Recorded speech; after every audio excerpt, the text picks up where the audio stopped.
India's 2024 election is coming up. It's set to be the largest elections that the world has ever seen, with more Indians eligible to vote than the populations of the US, the EU and Russia combined. Who will Indians vote for? Is 5 more years of Prime Minister Narendra Modi, who's been in power since 2014, really a foregone conclusion? Or are there any real challengers that could take the top job in the world's most populous country? Here's what you need to know ahead of India's election. How does the election work? Nearly 970 million Indians are registered to vote. With so many people, voting will be staggered in 7 phases from April to June. This means that there's no single date where all Indians go to the polls. There will be more than 1 million polling stations staffed with 15 million poll workers. Votes will be recorded on one of 5.5 million electronic voting machines that look like this. The real date to watch out for will be June 4th. This is when the results will be counted all at once, and results will likely be announced on the same day. Who is running?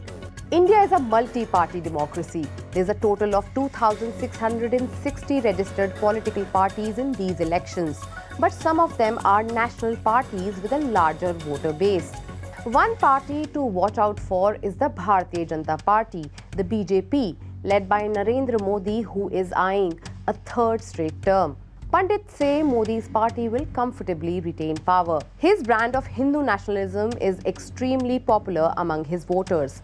75% of Indians approve of his leadership, according to a recent poll by global leader approval tracker Morning Consult. His party will have been helped by delivering pledges such as the inauguration of the Ram Temple in Ayodhya in January this year. Other parties to keep an eye on are the 41 that make up the coalition bloc, the Indian National Developmental Inclusive Alliance or INDIA. Rahul Gandhi, who is related to former Prime Ministers but not Mahatma Gandhi, is the face of the opposition alliance. But this bloc continues to lack clear leadership. Congress is a major party in this coalition. The party ruled India for 54 of its 75 years since its independence from Britain. But in the last 2 elections, Congress was crushed by Modi's BJP.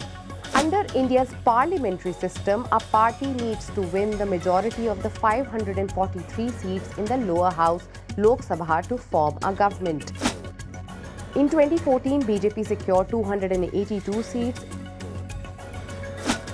In 2019, they won even more with 303. This time, they are chasing at least 370 seats.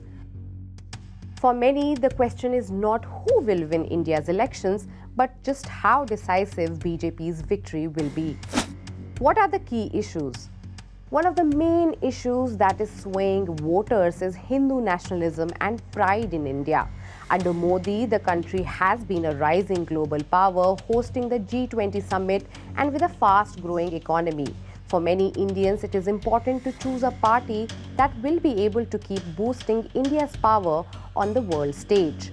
Meanwhile, India's growing economy hasn't translated into job growth. Consumer price inflation likely reached a 5-month low in March of around 4.9%, but this is still far above the target 4%, and many people are feeling the pinch. According to India's Center for Study of Developing Societies, job creation and tackling the rising prices of basic goods are important issues for voters. Other issues concerning voters are safety for minorities, media freedom, judiciary reforms, the independence of tax agencies, and a law affecting farming. How democratic will the elections be?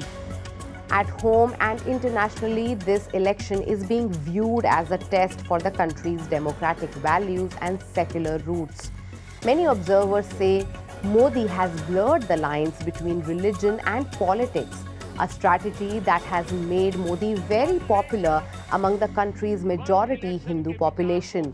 But over the years, India has seen a trend that appears to marginalize the country's largest minority, Muslims.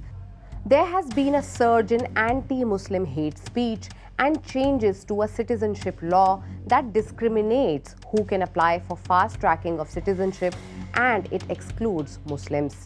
There are also concerns over shrinking permission of dissent. During the Modi years, US-based non-profit Freedom House downgraded India's democracy rating from free to partly free. If Modi remains in power, as most surveys predict, critics worry what a third term would mean to India as a secular democratic country.